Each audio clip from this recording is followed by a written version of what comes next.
병실 안을 음. 이렇게 바라봤어요. 거기서부터 우리는 알 수 있는 게 이야기의 끝을 얘기 들어보니까 아 이거 누구를 찾는 거 아닌가?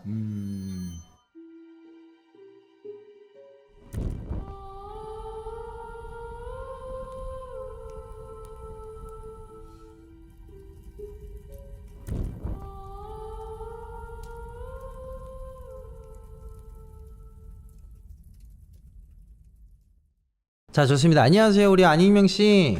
네, 네, 안녕하세요. 반갑습니다. 요즘 어떻게 잘 지내셨나요? 네, 그럭저럭 살고 있습니다. 좋습니다. 우리 안익명 씨 오늘 들려주실 이야기는 어떤 이야기죠? 제가 그 전에 썰을 한번 풀었었는데, 네. 제가 어렸을 때 몸이 아파서 병원에 입원했던 적이 있다고 말씀을 드렸잖아요. 네, 맞아요. 네, 그때 병원에서 경험했던 일을 풀어보려고 해요. 병원에서 있었던 이야기를. 좋습니다. 그러면 저희가 이야기를 한번 들어볼 건데 혹시 준비되셨나요? 네, 네, 좋습니다. 그러면은 바로 시작해 주세요. 큐! 액션!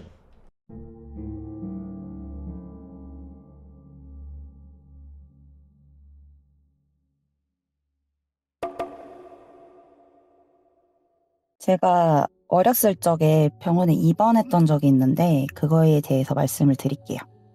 제가 고등학교 3학년이 됐었을 그 시점에 그 당시에 두통이 너무 심해가지고 대학병원을 가게 됐어요. 그때 이제 부모님이 그 담당 교수님한테 좀 강하게 말씀을 하시면서 어떤 병실이라도 좋으니까 일단 무조건 입원을 시켜달라 이렇게 말씀을 드렸고, 제가 그래서 처음에 2인실에 입원을 하게 돼요. 처음에 이제 입원을 하고 보니까 2인실 병실에 저밖에 없더라고요. 그러니까 아무래도 2인실 병실이 좀 가격이 나가잖아요. 뭐 아무튼 그렇게 입원을 해서 2인실을 혼자 쓰면서 맨 처음에 제가 척수액 검사를 받았어요. 이게 척수액 검사가 몸을 이렇게 웅크려가지고 그 척추 그 사이에 커다란 바늘을 꽂아가지고 그 척수액을 빼는 검사였는데, 이게 진짜 너무 아프더라고요. 그러니까 이 검사를 받고 나니까 통증 때문에 걷는 거가 너무 힘들었어요. 뭐 그렇게 검사를 받고 시간이 조금 지나서 제 옆자리에 이제 다른 환자분이 들어오셨어요. 그분은 이제 중년 여성분이셨는데, 그분은 응급으로 시술을 받으시고 입원을 하신 상태였고, 그분이 보시기엔 제가 딱 봐도 어려 보이니까 너 어디가 아파서 왔냐, 뭐 어떻게 왔냐, 뭐 이런 얘기를 하셨고, 이제 저랑 이제 몇 마디를 주고 받은 거죠. 그렇게 뭐 그날 밤에 제가 자려고 이제 침대에 딱 누웠는데, 2인실이 창가 쪽에 베드가 있고 출입문 쪽에 베드가 있잖아요. 근데 그 당시에 제가 이제 출입문 쪽에 베드를 쓰고 있었는데, 병원 입원실이 소등이 좀 빠른 편이잖아요. 그래서 이제 병실 불이 좀 일찍 꺼졌고, 그때 뭐 한 8시, 뭐 9시 요쯤 됐던 것 같은데, 뭐 사실 뭐 그 시간이 잠을 자는 시간은 아니잖아요. 그래서 제가 잠이 안 와가지고 몸을 막 이리저리 뒤척이다가 출입문이 보이는 방향으로 몸을 돌렸어요. 근데 입원실 그 문 앞에 이제 작은 창문 같은 게 하나 있었는데, 그 창문이 좀 어둡긴 한데 약간 그 복도의 불빛이 들어오더라고요. 그냥 그렇게 뭐 그런가 보다 이러고 보고 있는데 갑자기 그 앞에 사람 형체가 떡 나타나는 거예요. 불투명 유리여서 그랬던 건지 모르겠는데 얼굴 같은 거는 하나도 안 보이고 검은 그림자처럼 보이는데, 뭔가 그 그림자가 두리번 거린다고 해야 되나? 그러니까 뭘 찾는 것 같다고 해야 되나? 그 상태로 이제 병실 안을 보는 것 같더니 금방 사라지더라고요. 근데 제가 그때 워낙 이상한 것들을 좀 많이 보는 상태였고, 그래서 내가 뭘 또 잘못 봤나? 이렇게 생각을 하고 그냥 잠에 든 거죠. 그렇게 다음날 제가 또 MRI 검사가 있었어가지고 제가 이동을 했어야 됐는데, 그날 이제 마침 부모님이 일이 있어가지고 저를 간호해 주실 수가 없었어요. 그래서 이제 부모님이 일단은 이제 간호사분한테 저를 부탁을 하시고 일을 가셨고, 저는 이제 척수액 검사 받은 것 때문에 걷기가 힘든 상태니까 다른 직원분이 오셔서 저를 휠체어에 태워가지고 MRI실에 데려다 주셨고, 저는 이제 검사를 받고 나왔어요.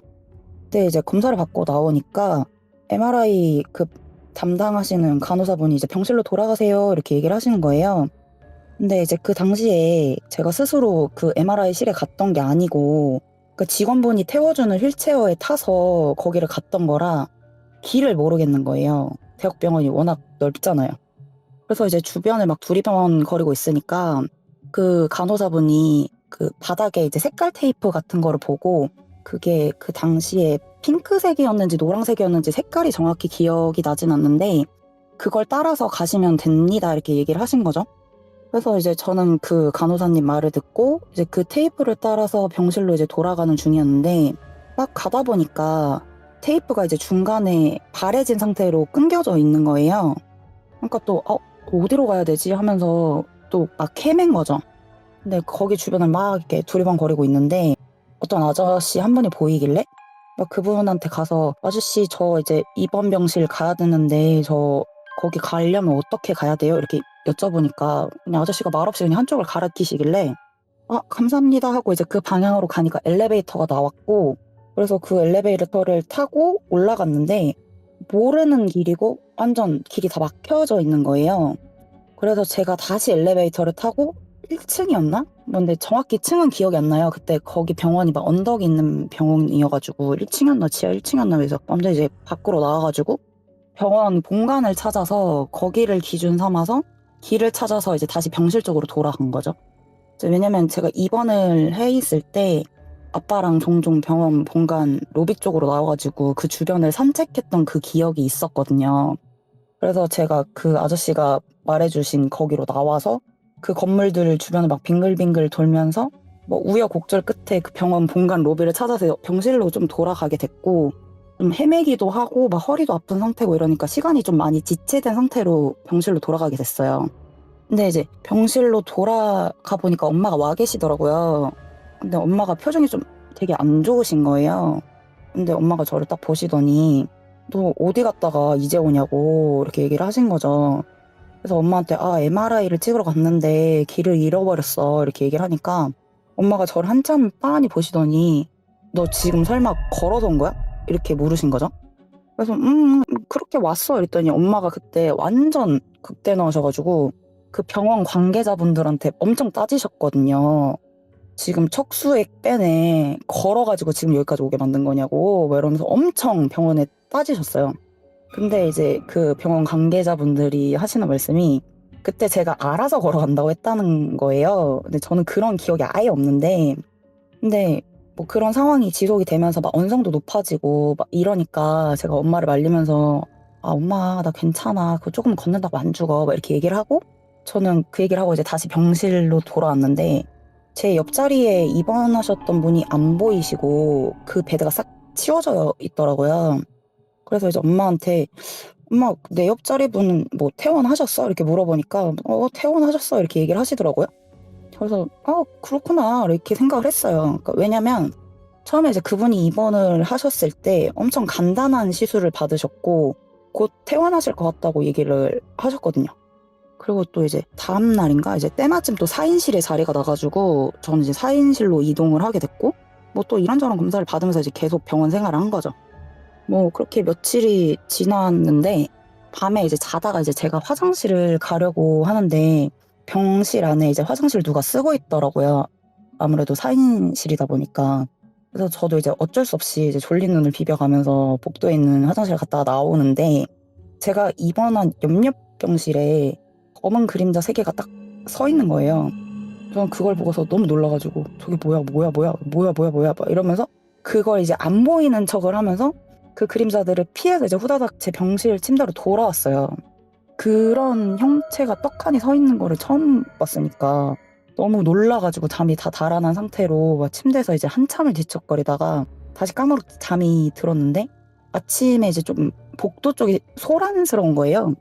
그래서 이제 뭐지? 이래가지고 저도 이제 나가보려고 하는데 엄마가 저를 못 나가게 딱 막으시는 거예요. 그래서 엄마 왜 그래? 이렇게 물어보니까 엄마가 저한테 저 병실에서 누가 돌아가셨다고 그거 수습 중이니까 나가지 마 이렇게 얘기를 하신 거죠. 그래서 또 어린 마음에 확실히 병원은 병원이구나 막 누가 돌아가실 수도 있구나 이곳은 이렇게 생각을 하다가 전날 그림자를 봤던 게 있으니까 혹시나 싶어가지고 안 나가는 척을 하면서 이제 힐끔하고 이제 병실 복도 쪽을 보니까 제가 어저께 그 검은 그림자를 봤던 그 옆 병실에서 사람들이 몰려 있고 좀 소란스러운 그런 상황이었던 거죠. 그래서 그걸 보면서 내가 어제 본 검은 그림자가 잘못 본 게 아니었구나라는 생각이 들더라고요. 그러다가 이제 머리는 아픈데 검사장에 제가 이제 별다른 문제가 없어서 퇴원을 하게 됐고 이제 외래로 그 병원을 다니던 중이었는데 그때 이제 또 마침 이제 병원에서 이제 병실 앞에 검은 그림자를 보고 난 다음에 사람이 죽었던 게 그때 딱 생각이 나서 엄마한테 좀 조심스럽게 물어본 거죠. 엄마 혹시 그 2인실에 있었을 때 그분 말이야 이렇게 물어본 거죠. 그랬더니 엄마가 약간 당황을 하시더니 왜? 라고 하시더라고요. 그래서 그분 태어난 거 맞아? 이렇게 물었거든요. 그러니까 엄마가 이제 조금 망설이다 말을 해주셨는데 사실 제가 이제 MRI 검사를 받던 날에 엄마도 일을 마치고 제가 입원한 병실 쪽으로 가고 있었는데 그때 이제 병실 쪽에 이제 사람들이 몰려 있었고 이제 사람들이 수근수근 거리고 있는 와중에 이제 베드에 흰 천이 덮인 채로 사람이 실려 나왔다는 거예요. 그러니까 엄마는 이제 너무 놀라셔가지고 그게 전가 했던 거고 그러는 와중에 저는 안 보이고 그런 것들 때문에 그래서 더 병원에다가 좀 심하게 따지신 거라고 하시더라고요. 왜냐면 제 옆자리 아주머니가 되게 간단한 시술을 받고 멀쩡히 퇴원을 기다리시던 중에 갑자기 그렇게 되셨던 거라 척수액을 빼고 난 제가 막 무슨 일이 생길까봐 겁이 났다고 하시더라고요. 뭐 그러다가 이제 또 다른 날에 이제 외래를 가는데 약속이 있어가지고 평소랑은 다르게 이제 지하철이 아니라 버스를 타고 가게 됐는데 그러다 보니까 이제 평소랑 다니던 진입 방향이 아닌 이제 다른 방향으로 그 병원에 진입을 하게 된 거예요. 근데 이제 그쪽으로 들어가다 보니까 그쪽 방향에 이제 장례식장이 있더라고요. 그래서 이쪽에는 장례식장이 있구나 이러면서 이제 외래 진료를 받는 쪽으로 막 계속 걸어가고 있는데 이제 제 주변에 들어오는 그 건물들이 뭔가 낯익은 거예요. 그래서 생각을 해보니까 전에 제가 MRI 찍다가 길을 잃어버려가지고 아저씨가 알려주신 대로 나갔다가 잘못 나온 그 건물들이더라고요. 그 아저씨가 저한테 이제 병실로 가는 길이 아니라 장례식장으로 가는 길을 알려주셨던 건데 그때 그분이 왜 저한테 입원실이 아닌 그 완전 반대 방향인 그쪽을 알려주신 건지 그리고 그때 제가 봤던 그 검은 그림자들은 도대체 뭐였는지 아직도 이해가 잘 되지 않는 그런 일들이었습니다.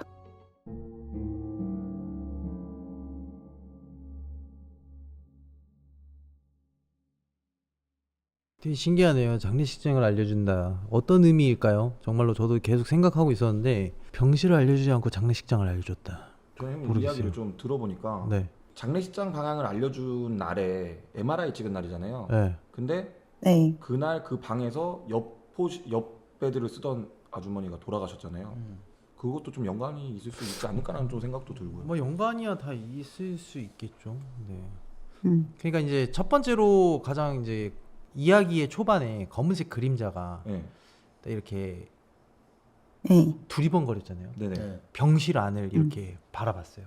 거기서부터 우리는 알 수 있는 게 이야기의 끝을 얘기 들어보니까 이거 누구를 찾는 거 아닌가? 그쵸? 맞아요, 형님. 네. 그러니까 그때 당시 병원에 입원을 했을 때 2인실이다 보니까 그 안쪽에 베드를 쓰시는 분은 이제 커튼을 치잖아요. 네. 그래서 그걸 두리번 거렸던 건가? 거기선 안 보여서? 약간 이 생각이 들더라고요. 그러면은 옆 베드에 있는 아주머니를 찾고 있는 건 아니었을까요? 그럴 수도 있겠죠. 그게 조금 의심이. 네. 아니면은 이제 그 아주머니가 돌아가셨다는 걸 알려주기 위해서 안내한 걸 수도 있죠. 그 장례식장으로. 안 그런가요? 뭐 여러 가지 이유는 있는 것 같아요. 네. 네. 아니면은 못 안 봐야 될 것을 봐버리니까 네. 좀 약간 그런 부분도 있을 거고. 근데 저는 또 궁금한 게 뭐냐면은 옆 베드에 계시던 아주머니께서 퇴원을 준비하고 있었고 몸 상태가 좀 건강해 보인다고 얘기를 하신 게 맞잖아요. 네. 근데 네. 그럼에도 불구하고 갑자기 돌아가신 거면은 사실 이런 말씀을 드리면 안 되지만 만약에 MRI를 안 받고 제보자님께서 그 베드에 있었다라고 하면 타겟이 그쪽으로 됐을 수도. 뭐 여러 가지 해석이 가능한 부분인 것 같습니다. 이게 음. 좀 약간 되게 섬뜩하네요. 목숨이라는 게 이렇게 연관돼 있다 보니까. 네, 제가 그날 심지어 MRI 검사를 가기 전에도 그분이랑 대화를 하고 갔거든요. 그래서 저도 이제 그 당시에는 그분이 돌아가셨을 거라는 생각을 아예 못했고 그냥 당연히 퇴원을 하셨을 거라고 생각을 했던 거예요. 그래서 근데 그 이후에 병실을 옮기고 나서 검은 그림자를 보고 사람이 죽어 나가는 걸 보고 난 다음에 그 다음에 약간 의심을 하긴 했는데 그러고 잊어버리고 있다가 그날 또 이제 외래로 병원을 다니다 보니까 문득 생각이 나서 엄마한테 물었다가 이제 알게 된 거죠. 속이 좀 좋으신 건가? 초기라고 하면은 그런 쪽으로는 조금 있는 것 같기는 해요. 그러니까 평소에 왕래를 안 하고 지내셨던 분들이 있는데 갑자기 그분이 되게 보고 싶다 막 이럴 때가 있거든요. 그래서 연락을 해보면 그분들이 돌아가 계신 경우가 좀 있어요. 제가 병원에 입원했을 때 옆배대 이제 무당 아주머니가 입원을 하셨었는데 그분이랑 되게 친하게 지냈거든요. 이제 그분이 이제 제가 전에 썰을 풀었을 때 저한테 막 냅다 생년월일 묻고 막 저한테 장군감이다 막 이렇게 얘기를 하셨던 그 아주머니신데 그 아주머니랑 좀 되게 친하게 지냈는데 제가 먼저 퇴원을 하게 됐고 그분은 입원을 하고 있는 상태였거든요. 네, 그분이 이제 나중에 퇴원을 했다는 거를 알고 있었는데 이제 외래를 가기 한 일주일 전? 막 그때쯤에 그분이 되게 보고 싶은 거예요, 갑자기. 그래서 저는 그분 전화번호를 모르니까 엄마한테 나 그 아주머니가 너무 보고 싶어. 나 그 아주머니 만나고 싶어. 막 이렇게 얘기를 했어요. 근데 엄마가 그때 당시에 며칠 지나서 전화를 했는데 그분이 연락이 안 되는 거예요. 그래서 이제 몇 주 더 외래를 다니다가 또 그날 병원에 갔으니까 병원에 가서 생각난 김에 그분이 연락이 안 돼서 그분 요양보호사분이 계셨는데 그 요양보호사분한테 전화를 하니까 돌아가셨다고 얘기를 하신 거죠. 그래서 연락을 못 받은 거라고. 다른 가족분들 돌아가실 때도 그게 있고 뭐 조금 그런 촉이 있는 것 같긴 해요. 그러면 검은 그림자 세기가 저승사자라는 게 가장 유력하긴 하네요. 근데 이렇게 생각하셔야 돼요. 여러분들한테 좀 드리고 싶은 말이 뭐냐면은 그 병원이라는 곳 때문에 사람이 들어가서 죽었다라고 생각할 수 있는데 역설인 경우도 있거든요. 우리가 항상 그 흉가나 이제 폐가 다녔을 때 네. 그 동물들이 와서 죽는 터가 있어요. 죽을 때가 돼서 거기 터로 돌아가는 경우가 굉장히 많거든요. 그러니까 사람도 그래요. 사실 자기가 죽을 자리가, 그러니까 이거는 미신입니다, 여러분들. 미신인 부분이에요. 죽을 자리로 돌아가서 그 자리에서 죽는다. 우리는 알 수 없지만은 그 터가 이상하게 나를 그쪽으로 부르는 거고 이상하게 그쪽으로 향하는 거고 다 자기가 죽을 자리가 있다라고 이렇게 미신적으로는 좀 그렇게 얘기하는 경우도 있는데 이 저승사자들이 보였다는 게 그분들이 이제 다 때가 돼서 그쪽으로 입원을 하고 그 저승사자들이 이렇게 다 거기서 많은 분들이 이렇게 하니까 편하게 일을 하기 위해서 뭐 하는 경우도 있을 거라고 생각을 해요. 이게 생각의 전환인데 그러면 저는 그 저승사자일 가능성이 가장 크다고 저는 생각을 하고 아무래도 제가 입원했던 병원이 엄청 유명한 서울에 있는 병원이고 거기가 안병동이랑 되게 가까웠거든요. 입원 환자들 중에서도 암 환자들도 되게 많았고 그래서 아무래도 돌아가실 분들이 많이 입원하는 병원이기는 하죠. 터가 세네. 그럼 저승사자가 2명이 목격되는 경우가 있고 1명이 목격되는 경우가 있고 3명이 목격되는 경우가 있어요. 네. 어떤 경우인지 아세요? 좀 정말 간단하게 생각하시면 돼요. 뭐죠?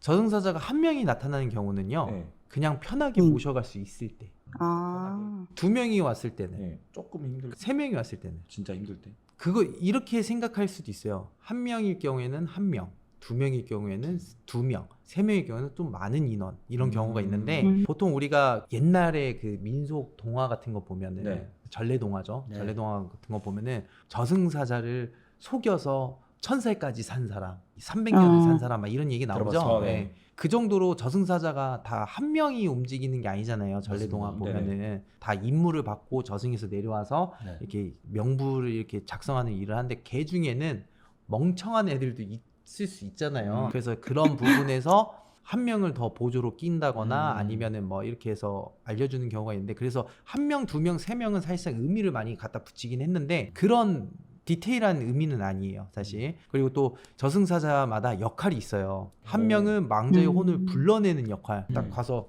이제 갈 때가 됐습니다. 그리고 다른 한 명은 혼이 저승으로 갈 때 인도하는 역할. 그리고 이제 3명이 오는 경우에 세 번째는 앞 뒤에 호의가 있으니까 뭔가 도망가는 것을 방지하기 위해서 이렇게 딱 쓰는 경우가 있어요. 가드네, 가드. 예, 그쵸, 그쵸. 양쪽으로 감시할 수 있잖아요. 그리고 이제 여러분들이 잘 모르겠지만 저도 이 부분에 대해서는 잘 몰라요. 근데 이제 그 말 중에는 음양의 균형이라는 게 있어요. 여러분들 잘 모르겠지만 저승사자는 사실 검은색이 아니었잖아요. 야, 검은색이기 때문에 저승사자 아니야 라고 얘기할 수는 없는 거예요. 왜냐하면 시대가 변함으로써 그런 형태들도 다 변해요. 예전에 저승사자들은 갑옷을 입고 알록달록한 갑옷을 입고 있었지만은 사람들의 인식이 검은색이라고 이제 인식을 하는 순간부터 저승사자들이 진짜 존재한다고 하면 알록달록한 옷을 입고 와서 야 안녕 나 저승사자야 너 가자 이러면 누가 믿어? 그렇죠. 그러니까 검은색으로 입을 수밖에 없는 사태도 벌어지는 거예요. 그래서 무속에서는 무속 신앙에서는 백사자와 흑사자가 있어요. 백사장 있어요. 네, 짝을 맞춰서 다녀요. 서로 다른 성격, 이제 음과 양에 대한 이제 성격으로 균형을 맞춰서 돌아다닌다고 하는 경우도 있고, 그리고 여러분들이 잘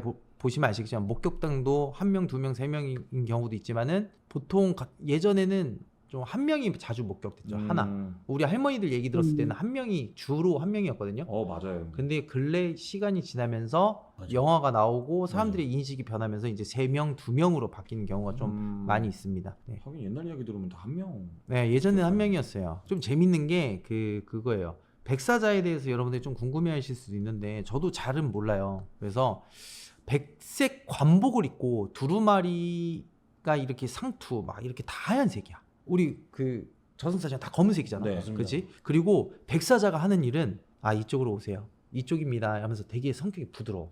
우리가 생각하는 검은색 그 저승사자는 어때요? 거칠고 따라오거라. 네, 이쪽이다. 저 조금만 하루만 더 시간 안 된다. 막 이러잖아. 네. 강제로 끌고 가. 근데 백사자는 약간 타협을 하면서 이렇게 끌고 가.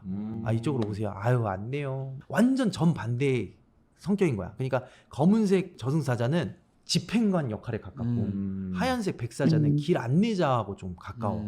무슨 말인지 알아요? 네. 우리가 꿈에서 그 저승사자를 봤다고 하면은 거의 백사자일 가능성이 좀 있어. 왜냐면 딱 와서 준비하세요. 이틀 후면 갈 수도 있습니다라고 이제 찾아오는 하시는 분이 백사자. 그리고 이제 집에 이제 딱 그 날짜 돼가지고 문을 빵 차면서 들어서 야 가야 돼라고 하는 거는 누구? 흑사자. 그죠. 그런 느낌이라고 생각하시면은 약간 여러분들이 생각하실 때 좀 편할 것 같아요. 우리가 흰천을 사람이 돌아가시면 이렇게 머리에 씌우잖아요. 네. 덮는 의미에 대해서 아세요? 그러니까 거라? 하얀색은 우리가 병원에서 흰천을 딱 이렇게 덮는 거 돌아가셨을 때 이렇게 네, 흰천을 네. 딱 덮잖아요. 그거는 죽음을 상징하는 색이에요. 상. 그래서 한국 전통에는 그 맞아. 흰색은 죽음의 상, 그러니까 정결을 의미하긴 하거든요. 맞아. 맞습니다. 고인의 영혼이 부정 없이 네. 저승에 갈 수 있도록 해주는 그런 거고, 그리고 또 약간 무속적인 의미 부분에서는 되게 좀 의미가 달라요. 어떻게 되냐면 흰천을 가림으로써 네. 저승과 이승에 대한 가림막 역할을 해요. 경계선이. 그러니까 이 경계를 덮어줌으로써 영혼이 망자가 이승을 보지 못하고 방황하지 않고 길을 찾아서 저승으로 갈 수 있게끔. 그리고 이렇게 눈을 가림으로써 네. 그러니까 이승에 대한 미련이 있잖아요, 다 사람은. 그쵸, 그쵸. 그러니까 눈을 가림으로써 따라오세요, 따라오세요, 따라오세요 하면서 옆에를 보지 못하고 온전히 저승으로 갈 수 있는 가림막 역할도 해요. 그래서 약간 좀 여러분들이 봤을 때 좀 더 의미를 알고 있으면은 이런 이야기들이 조금은 유익할 것 같긴 해요, 사실. 예. 뭐 병원 이야기를 좀 들었는데 네. 아무튼 이제 이 이야기에 중점적으로 딱 들어와서 저희가 드릴 수 있는 얘기는 그래도 우리 안익명 씨께서 네. 어떠한 미스테리한 이야기에 대한 저희가 정답은 드릴 순 없지만 네. 그래도 좀 이렇게 삶과 죽음이 공존하는 곳이 병원이잖아요. 네. 맞습니다. 예, 그곳에서 이제 본인에 대한 삶을 다시 갖게 되었고 누군가는 그 삶이 끝나는 거를 이제 동시에 이제 다 봤잖아요. 그죠. 네. 뭐 그 남자 검은색 그림자 뭐 이런 거 보는 걸 떠나서 좀 건강하게 그런 것들을 안 보시는 게 더 좋지 않을까라는 게 제 생각입니다, 사실. 혹시 뭐 궁금한 거 있으실까요? 딱히 없기는 해요. 아, 다 그래요? 궁금할 만한 내용들을 이미 설명을 너무 잘 해주셔가지고. 좋습니다. 우리 안익명 씨에 대해 사연이셨습니다. 아유 또 이렇게 또 하시다가 또 생각나는 썰이 있으면 언제든지 편하게 이렇게 말씀해 주시면은 저희가 아는 선 안에서 좀 이렇게 이야기를 더 붙여가지고 전달해 드릴 수 있도록 노력할게요. 감사합니다. 수고하셨습니다. 고맙습니다. 네, 감사합니다. 자, 사연 신청은 방송국 홈 게시글에 링크를 통해 팬카페, 구글폼, 디스코드로 사연을 신청해 주신다면 언제든지 참가하실 수 있습니다.